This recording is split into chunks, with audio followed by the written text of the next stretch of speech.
Hi. பேப்பரை படிக்கும்போது தான் தெரியுது. அதை நான் இப்போ தான் பார்த்தேன். நியூஸ்லாம் பார்க்கும்போது நேற்று நாங்கள் தான் கூட இருந்தோம். பார்த்தீங்கன்னா விக்னேஷ் சிவன் அவர் ஆன் த வே டு பாண்டிச்சேரிக்கு வந்தார்.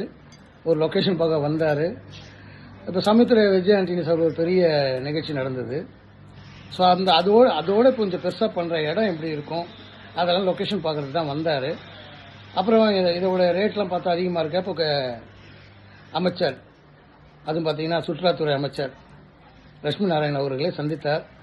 அவர் சொன்னார், உங்கள் கூட சேர்ந்து நாங்களும் செய்ய காத்திருக்கோம். அவர் ஹோட்டலில் விலை கேட்க வரல, எதுவும் விலை கேட்க வரல. அவருக்கு தெரியாதா நியூஸ் போடுறவங்க எதை புரிஞ்சுக்கினாங்க, ஏன் அப்படி போட்டாங்களே எங்களுக்கு தெரியல. அதெல்லாம் ஒன்றுமே கிடையாது. ஆக்சுவலாக நடந்த விஷயம் என்னன்னா, பெரிய இடம், நல்ல ஒரு பெரிய இடம் பார்க்கணும். இப்போ இந்த ஏர்போர்ட் பார்த்தாங்க, அது ரேட்டு குறைச்சிருக்காங்களா, அப்புறம் இங்கே ஏன்னா ரேட் குறைச்சோன்னு சொன்னோம். சில விஷயங்களை அவர் கேட்டார். நானும் உங்கள் கூட இணைந்து பண்ணுறேன்றதை நம்ம அமைச்சர் லட்சுமி நாராயணன் சார் சொன்னாங்க. அவர் பார்த்தீங்கன்னா ஒரு அமைச்சர் மேலே பேசலை. நான் கூட இருந்தனால நாங்கள் ஃபோட்டோ போடுறேன், கூட இருந்ததுனால சொல்கிறேன், வரேன் தெளிவாக சொல்கிறார். நாங்கள் இப்போ மெரினா பீச் பண்ணோம், அவங்க ப்ரைவேட் தான் பண்ணுறாங்க, ரொம்ப நல்லா பண்ணுறாங்க.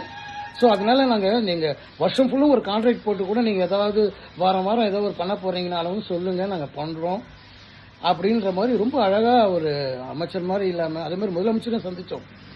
அவரும் பார்த்து முதலமைச்சர் கையில் கேட்டு ஒரு பனியனை போட்டுன்னு அவரும் அழகாக சொன்னார். அவன் ஏன்னா புதுச்சேரியை பொறுத்தவரை சுற்றுலாத்துறையை பயங்கர டெவலப், அதை மேலும் டெவலப் பண்ணுறதுக்காக நம்ம லட்சுமி நாராயணன் சாராக இருக்கட்டும், முதலமைச்சராக இருக்கட்டும் இறங்கி அது நேற்று நம்ம பேசும்போதே நம்ம உள்ளூர்காரன் என்ன இருந்தாலும் அது பார்க்கும்போது அவ்வளோ அழகாக இருந்தது. ஆனால் இப்போ பேப்பர்லாம் பார்க்கறதுக்கு எந்த ஹோட்டலு, அது எப்படிங்க கவர்மெண்ட் ஹோட்டலில் போய் வேலை கேட்க வருவார்? அது ஒரு இயக்குனர், விஷயம் தெரியாத ஆள் கிடையாது. ஸோ நானும் ரவுடியை நான் முதலமைச்சர்கிட்ட சொன்னேன், நானும் ரவுடினா டைரக்டரும் நாங்கள் சொன்னோம். அது மாதிரி நயன்தாராவுடைய ஹஸ்பண்ட் சொன்னோம். ஸோ எல்லாத்தையும் கேட்டு இருந்து நீங்கள் என்ன வேணும்னு சொல்லுங்கள், என்ன சப்போர்ட் வேணும்னு சொல்லுங்கள், நாங்கள் உங்களுக்கு பண்ணித்தரேன்னு சொல்லி எவ்வளோ அழகாக சொல்லி அனுப்பிச்சாங்க.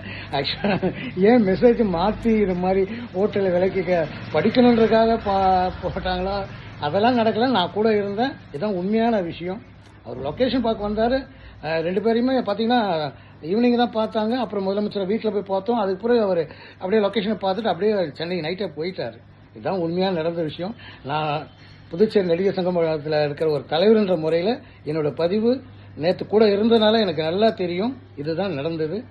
நன்றி, வணக்கம்.